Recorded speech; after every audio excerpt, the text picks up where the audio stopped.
ஒருத்தவங்களுக்கு பிறந்த நாள்னா நம்ம அவங்களுக்கு ஹாப்பி பர்த்டேன்னு தான் சொல்லுவோம். ஆனால் இனிமேல் அப்படி சொல்லாமல் தமிழில் வாழ்த்து சொல்லாமல் வாங்க நண்பர்களே.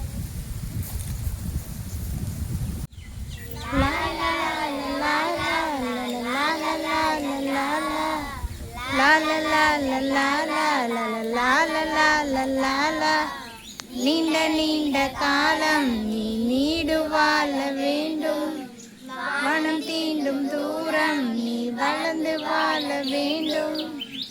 அன்பு வேண்டும், அறிவு வேண்டும், பண்பு வேண்டும், பரிவு வேண்டும். எட்டு திக்கும் புகழ வேண்டும், எடுத்துக்காட்டு ஆக வேண்டும்.